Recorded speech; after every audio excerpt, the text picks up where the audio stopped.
Como yo me quería venir para acá porque allá había mucha violencia y luego mis papás me querían traer.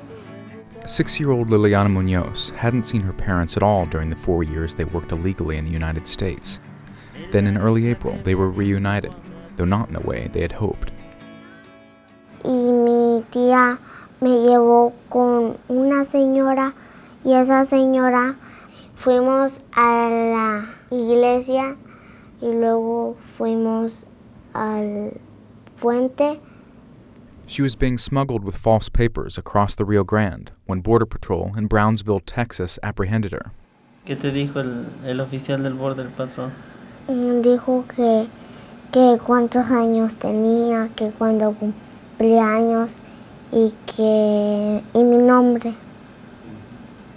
Ya cuando pues ya nos hablaron que el Border Patrol la tenía, pues ya tuvimos que accionar y venirnos. Me vine yo de Georgia.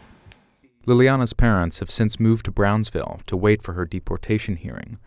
Despite a drop in overall illegal immigration, the number of unaccompanied children caught crossing illegally into the U.S. is at an all-time high, and like Liliana, thousands each year end up standing before an immigration judge without any help from a lawyer. No tenemos dinero más que nada para poder pagar un abogado, entonces ella le tocó irse a la corte sola. In all other aspects of juvenile law, juveniles have the right to appointed counsel. They have the right to guardian ad litems who look out for their best interests. Immigration law is very different in that way. Children are not treated any differently than adults, and adults don't have the right to appointed counsel. She got across in a car, and if you see the kids' faces, they are really worried, and it's not a very happy experience. Violeta Disqua is a paralegal at ProBar, a non-governmental organization in Harlingen, Texas. She goes inside juvenile immigration shelters and talks with kids about their border crossing experience and what to anticipate in immigration court.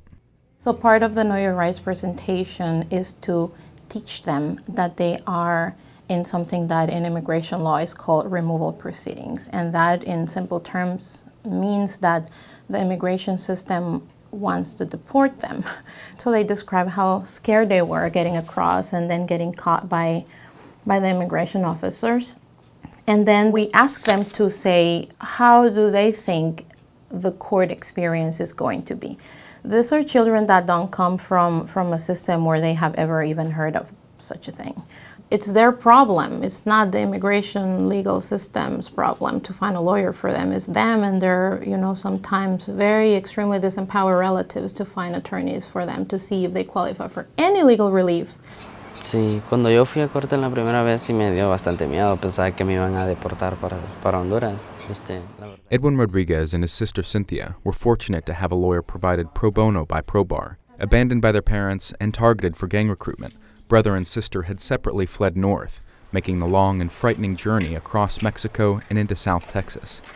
Yeah, I crossed the border when I was 15. And all the things you see, dead people and ugly stuff, I still have nightmares all the time. Edwin came later and was caught by Border Patrol after he swam across the Rio Grande in an area just west of Brownsville. He will call me and he will tell me how was the court going, and I was really scared because whatever they would tell him, it was for me too, because it was like the same case. Because of the hardships they'd endured in Honduras, Edwin, and by default his sister too, were able to get special juvenile immigration status, allowing them to stay legally in the U.S.